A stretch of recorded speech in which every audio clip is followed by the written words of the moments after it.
"Get out, Claire, and never come back." My father's words landed across the Christmas dinner table, silencing even the clink of silverware. Grant sat rigidly at the head of the table, his face hard with accusation. Beside him, my younger brother Blake wore the faintest smirk. My mother kept staring at her plate. "You stole from the company," Dad said. "And then you lied about it." Blake slid a folder across the table. "The transfers are all there." I opened it and scanned the pages. My name appeared beside several unauthorized payments. The numbers were convincing. The evidence was not. I recognized immediately that someone had manufactured the trail. "Dad, these records are..." "I've heard enough." He pointed toward the front door. "Get out." For years, I had been the daughter who supposedly failed at everything while Blake could do no wrong. Tonight, they had decided I was a thief. I slowly closed the folder and stood. "You should have checked who was actually stealing before you decided who to blame." Nobody answered. I picked up my purse and walked outside into the freezing night. Hidden inside it was the evidence they hadn't seen. The records proving the theft had begun months earlier. And someone inside my father's company had been using my identity to cover it. I sat behind the wheel, staring through the windshield at the house I had just been thrown out of.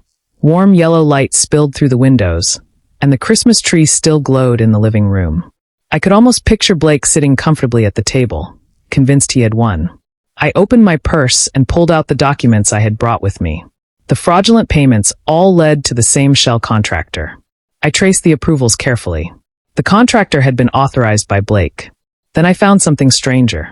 Several transactions had been processed using credentials connected to my name. Someone had deliberately created a trail that would make me look guilty. I immediately called Reese, my attorney. "I need you to look at something," I said. Reese listened as I explained what I had found. When I sent the files, his voice became serious.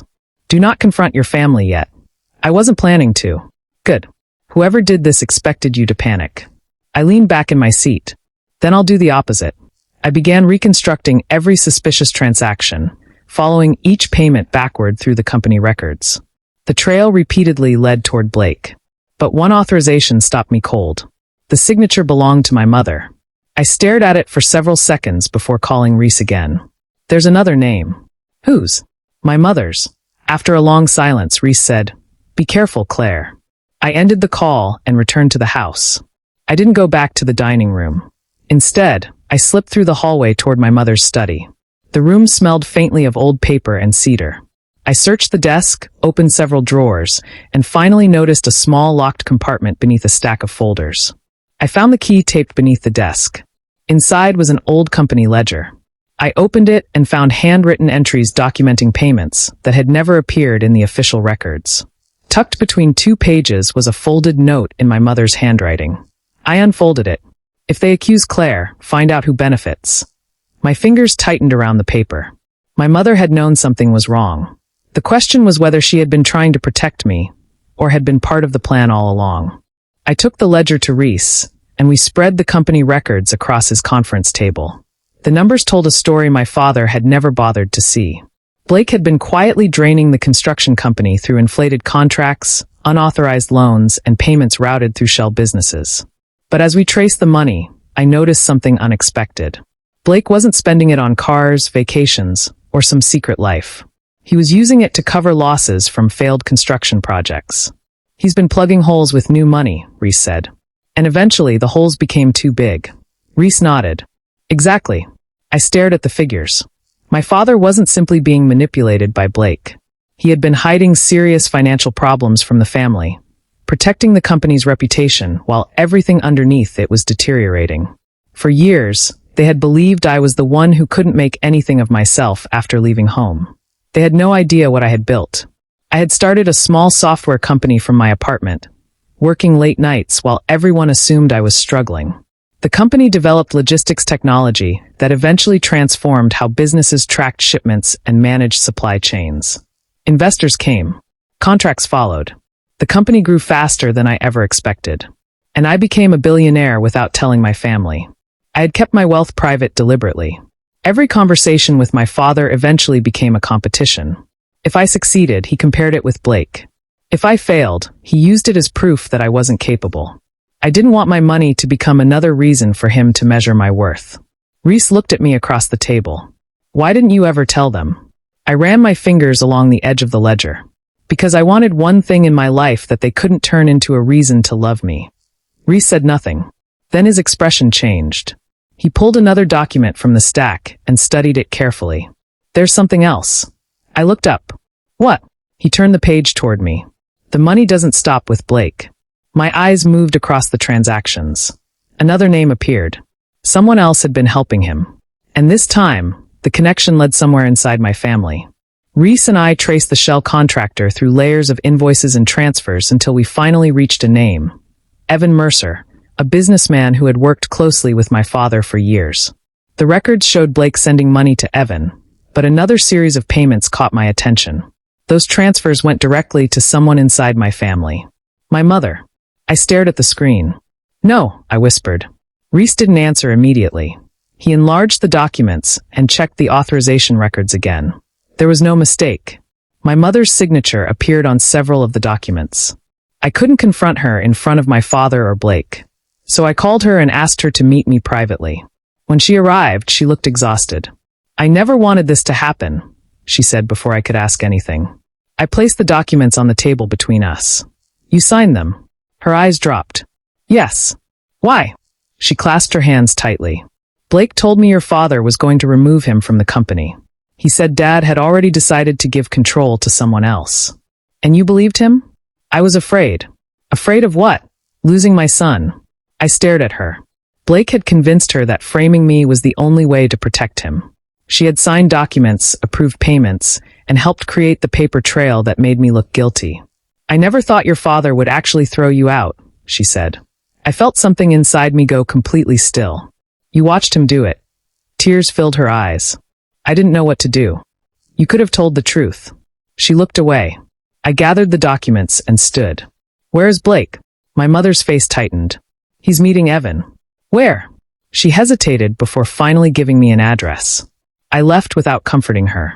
When Rhys and I reached the location, I stayed across the street and watched through the glass of a private office. Blake was inside with Evan, leaning over a table covered in documents. I listened through the partially open door. We don't need the whole company, Blake said. We need her technology. Evan smiled. And if she refuses? Blake picked up a folder. Then we'll make sure she has no choice. My grip tightened around my phone. They weren't just trying to destroy my reputation. They were coming for everything I had built. I sat in Rhys's office with the evidence spread across the table, realizing the betrayal was much bigger than my father's construction company. Blake didn't simply want to cover his financial losses. He wanted my technology.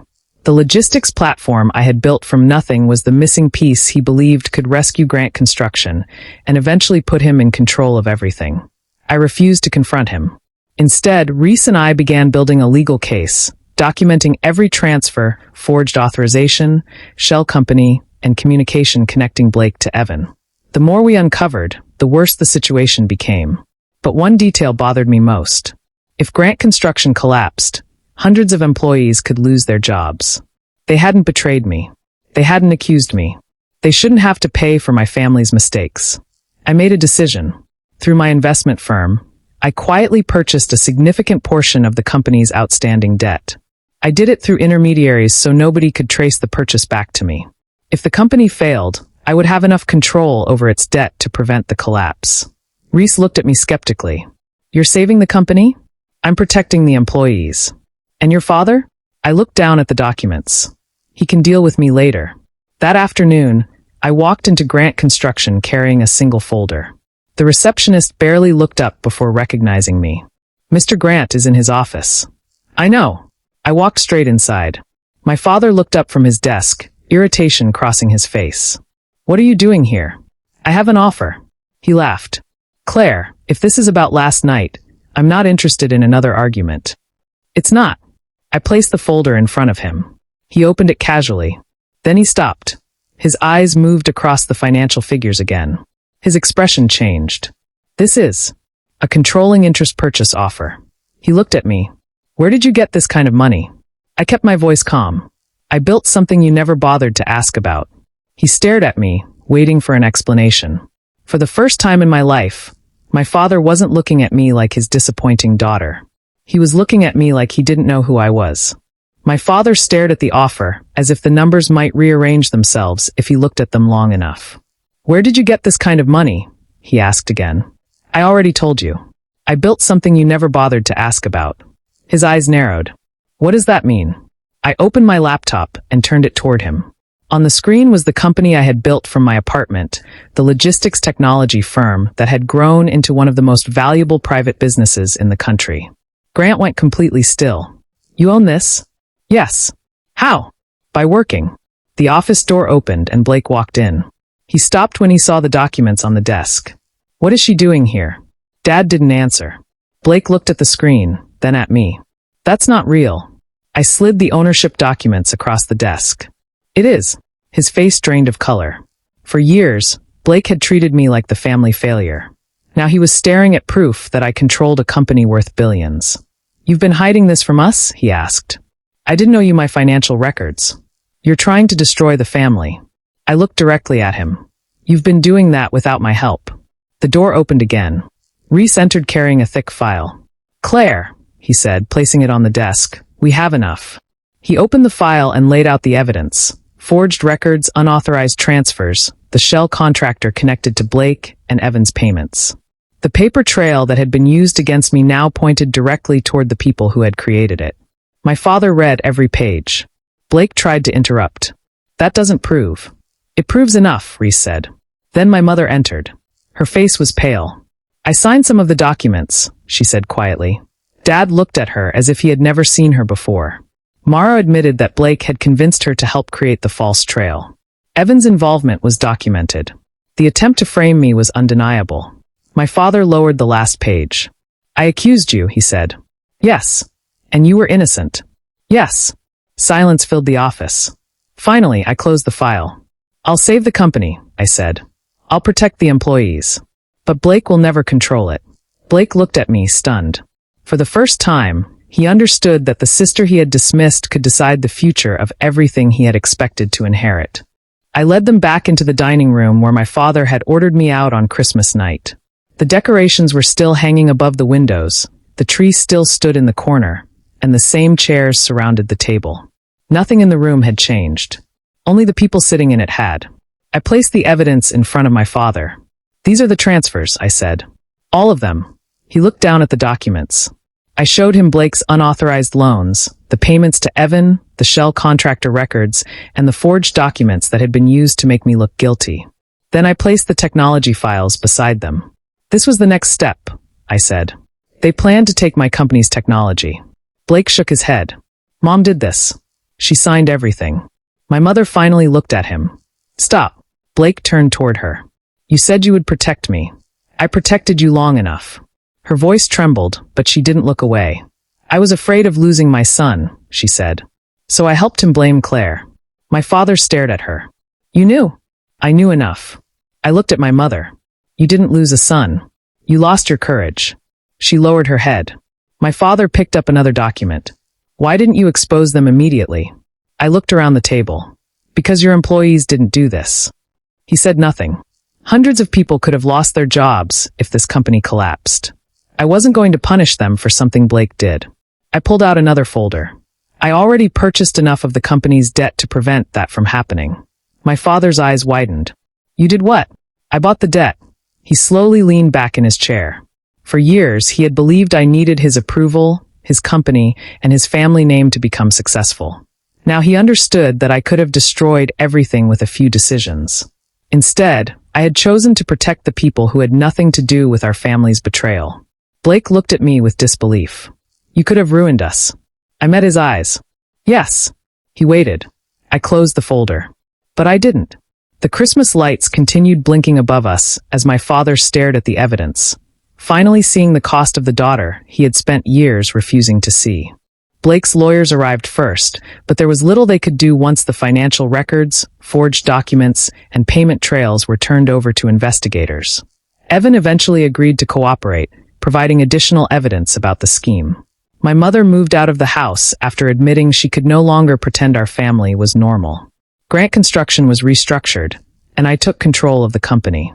The employees kept their jobs. My father asked me to meet him privately in his office. When I walked in, he was standing beside the window, staring at the construction yard below. "I owe you an apology," he said. I remained near the door. "You do?" He turned toward me. "I was wrong about you. That isn't the part I'm waiting to hear." His expression tightened. "I know." For a moment, neither of us spoke. Then he said, "Can you forgive me?" I looked at him. "Not yet." He nodded slowly. "I understand." I stepped closer.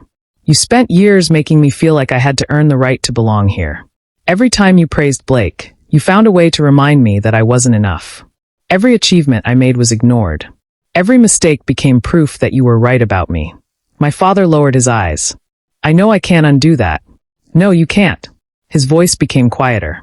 "Do you hate me?" I thought about the Christmas dinner, the folder, his finger pointing toward the door, and the years that had come before it.